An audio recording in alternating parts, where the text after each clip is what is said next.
സംസ്ഥാനത്തെ പ്രധാനപ്പെട്ട ഗോത്രോത്സവമായ അട്ടപ്പാടി മല്ലീശ്വരൻ വിളക്ക് ആഘോഷമാക്കി വിശ്വാസികൾ. ശിവരാത്രി വിളക്ക് തെളിയിക്കാൻ മല്ലീശ്വരൻ മുടി കയറിയ മലപൂജാരിമാർ ഇന്ന് മടങ്ങിയെത്തുന്നതോടെ ഉത്സവം നടക്കുന്ന ചെമ്മണ്ണൂർ ഭക്തി നിർമ്മലമാകും.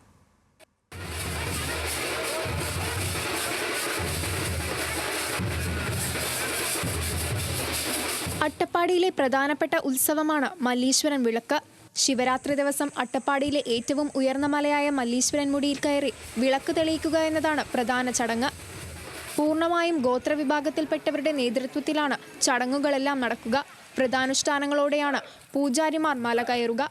ഇത്തവണ 100ഓളം പേർ മല കയറി. കേരളത്തിൽ തന്നെ ആദിവാസികൾ നടത്തുന്ന ഏക ഉത്സവം എന്ന് വേണം അട്ടപ്പാടിയിൽ പറയാൻ. മാത്രമല്ല ഇന്ന് അബ്ബനൂർ ആരാണ് മലപൂജാരിമാരായിട്ട് മല കയറിയിട്ടുള്ളത്. അട്ടപ്പാടിയിലെ ഏകദേശം എല്ലാ ഗോത്ര ഊരുകളിലും ഇന്ന് അന്നാഹാരം കഴിക്കാറില്ല. വൈകിട്ട് തിരി കണ്ടതിന് ശേഷമേ, വിളക്ക് കണ്ടതിന് ശേഷമേ അന്നാഹാരം കഴിക്കുകയുള്ളൂ. അതും സ്വന്തം വീട്ടിലുള്ള ഭക്ഷണങ്ങളെല്ലാം കഴിക്കുക, സ്വന്തം വീട്ടിൽ ഉണ്ടാക്കിയിട്ട് മറ്റുള്ളവർക്ക് കൊടുക്കും. ആ മറ്റുള്ളവരുടെ വീട്ടിൽ നിന്നുണ്ടാക്കിയ ഭക്ഷണങ്ങൾ കൈമാറിയാണ് ഭക്ഷണം കഴിച്ചു വരുന്നത്. മല്ലീശ്വരൻ മുടിയിൽ വിളക്ക് തെളിയിച്ച പൂജാരിമാർ ഇന്ന് മലയിറങ്ങി ക്ഷേത്രസന്നിധിയിലെത്തും. പൂജാരിമാർ കൊണ്ടുവരുന്ന തീർത്ഥജലം വാങ്ങാൻ ആയിരക്കണക്കിന് വിശ്വാസികളാണ് എത്തുക. ന്യൂസ് മലയാളം, പാലക്കാട്.